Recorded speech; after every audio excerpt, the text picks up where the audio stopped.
Good evening everyone. स्वागत है आप सभी का बैंकिंग अपडेट में। आई होप कि आप सब लोग बहुत ही अच्छे होंगे। तो चलिए आज बात करते हैं एसबीआई क्लर्क 2021 अपकमिंग नोटिफिकेशन के बारे में। कई सारे जो हमारे सब्सक्राइबर हैं जो इस साल एसबीआई क्लर्क की नोटिफिकेशन के लिए अप्लाई नहीं कर पाए थे या जिन्होंने एग्जामिनेशन में अप्लाई किया और वो अपना जो परफॉर्मेंस है वो बेस्ट नहीं दे पाए थे, तो अब उन सभी को एक वेट है कि सर कब तक जो है नोटिफिकेशन हमको देखने को मिलेगा next year SBI clerk recruitment का। साथ ही साथ कुछ जो हमारे सब्सक्राइबर हैं उनका कहना ये भी है कि सर एसबीआई की तरफ से तो अप्रेंटिस की इस साल वैकेंसी आई हैं अप्रेंटिस की, तो एसबीआई क्लर्क की रिक्रूटमेंट नहीं होनी है या होनी है, इसके बारे में भी आप हमको बताइए। तो आज इसी वीडियो में पूरा डिस्कस करेंगे, तो वीडियो के लास्ट तक बिल्कुल साथ में बने रहिएगा। और उससे पहले अगर आप चैनल पर नए हैं तो चैनल को सब्सक्राइब जरूर कर लीजिएगा। तो सबसे पहले नंबर पे आप एक चीज़ ये जानो कि ये जो साल है, मैं बात करूँ तो 2020 की, तो इस साल 2 जनवरी को जो है एसबीआई की तरफ से एसबीआई जूनियर एसोसिएट की जो है रिक्रूटमेंट मतलब नोटिफिकेशन रिलीज़ कर दी गई थी। मतलब साल का बैंकिंग का पहला एग्ज़ामिनेशन एसबीआई का था। और अगर मैं पिछले काफ़ी मतलब अगर पिछले 2 से 3 सालों की अगर मैं बात करूँ तो बैंकिंग सेक्टर में जो सबसे पहला जो हमारा एग्ज़ाम होता है वो एसबीआई ही लेके आता है। एसबीआई की तरफ से ही नोटिफिकेशन रिलीज़ होती है। चाहे आप एसबीआई पीओ की बात करो, चाहे आप एसबीआई क्लर्क की बात करो। 2018 से जो है नोटिफिकेशन एसबीआई क्लर्क की लगातार आ रही है, क्योंकि 2023 तक बिल्कुल आनी है, क्योंकि वैकेंसीज़ बिल्कुल इसमें खाली हो रही हैं। और अब तो वीआरएस की जो स्कीम है वो भी एसबीआई में दिसंबर से लागू हो गई है। उसके साथ एटलीस्ट 30% तक जो है रिटायरमेंट होंगे वीआरएस के द्वारा, तब भी जो है वैकेंसीज़ आपको बहुत अच्छे लेवल पर आने वाले जो ईयर्स हैं उनमें आपको दिखेगी। तो 2018, 19 और 20 लगातार तीनों साल आई हैं। 21 में भी आपको डेफिनेट नोटिफिकेशन एसबीआई की तरफ से देखने को मिलेगा। एसबीआई की अगर बात करूँ तो एसबीआई जो अपनी रिक्रूटमेंट है वो अपना क्वार्टरली बेस पर लेता है। क्वार्टरली मतलब अगर मैं बात करता हूँ तो हर 3 महीने के अंदर। ओके। अब लोग कहेंगे कि 3 महीने के अंदर से नोटिफिकेशन भी आना चाहिए। तो 3 महीने के अंदर उनका नोटिफिकेशन का नहीं होता है हिसाब-किताब, क्योंकि वो जॉइनिंग पूरा एक ही बार में देते हैं।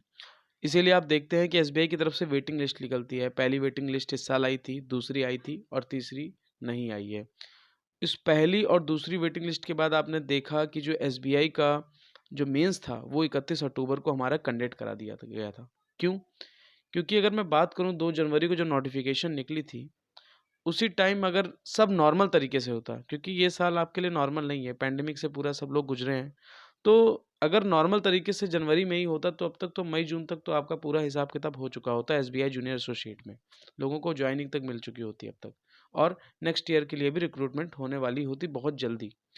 लेकिन जैसा कि सब लेट हुआ, सब कुछ नॉर्मल तो हुआ नहीं, तो जाहिर सी बात है कहीं न कहीं इस चीज़ का जो इफ़ेक्ट है, वो अब इसी साल पे ही रहेगा, लेकिन नेक्स्ट ईयर ऐसा कुछ नहीं होने वाला। जो लोग ये भी सोच रहे हैं कि सर क्या नेक्स्ट ईयर के बारे में भी थोड़ा अब लेट होगा, क्योंकि 31 अक्टूबर को मेंस हुआ है और अभी एसबीआई क्लर्क का रिज़ल्ट का कुछ अता-पता नहीं है और जॉइनिंग कब तक देंगे, डॉक्यूमेंट वेरिफ़िकेशन कब तक देंगे। तो ऐसा कुछ नहीं है, जो अपना नेक्स्ट ईयर का रिक्रूटमेंट है वो बिल्कुल आएगा। और जो नेक्स्ट ईयर की रिक्रूटमेंट को लेकर लोगों के सवाल हैं, वो भी मैं आपको एक क्लियर कर देना चाहता हूँ कि लास्ट जनवरी तक जो है आपको बिल्कुल उम्मीद यही करते हैं कि लास्ट जनवरी तक आपको एसबीआई की तरफ से नोटिफिकेशन जूनियर एसोसिएट की देखने को मिलेगी। लास्ट जनवरी या फरवरी तक, फरवरी के फर्स्ट वीक तक आपको बिल्कुल एसबीआई की तरफ से नोटिफिकेशन देखने को मिल सकती है। और जो आपका एग्ज़ाम होगा प्रीलिम्स की अगर मैं बात करता हूँ तो वही आपका मार्च से अप्रैल के बीच में होगा। और इस साल आपका ये जो साल था वो नॉर्मल रहेगा, लेकिन नेक्स्ट ईयर पूरी नॉर्मल प्रोसेस होंगी और आराम से आप एसबीआई जो है अपनी रिक्रूटमेंट अच्छे से करा पाएगा, क्योंकि उसको क्वार्टरली के हिसाब से अपनी जो वैकेंसीज़ हैं उसको फिलअप कहीं न कहीं करना ही है। ओके। और जो लोग अब कह रहे थे कि अप्रेंटिस को लेकर कि सर अप्रेंटिस जो अप्रेंटिस है तो इस कारण एसबीआई क्लर्क की नोटिफिकेशन नहीं आएगी। तो आप एक चीज़ ये जान लो, अप्रेंटिस जो है ना वो एक तरीके का आप कह सकते हो ट्रेनिंग प्रोग्राम है। आपके लिए एम्प्लॉय का हिसाब किताब नहीं है उसमें। एसबीआई सिर्फ़ और सिर्फ़ 3 साल के लिए वो ट्रेनिंग प्रोग्राम कराएगा अप्रेंटिस के द्वारा। उसका वैकेंसी से कोई संबंध नहीं है। तो ये चीज़ तो आप बिल्कुल दिमाग से निकाल दो कि अप्रेंटिस है तो एसबीआई क्लर्क नहीं आएगा। बिल्कुल एसबीआई क्लर्क आपको नेक्स्ट ईयर देखने को मिलेगा।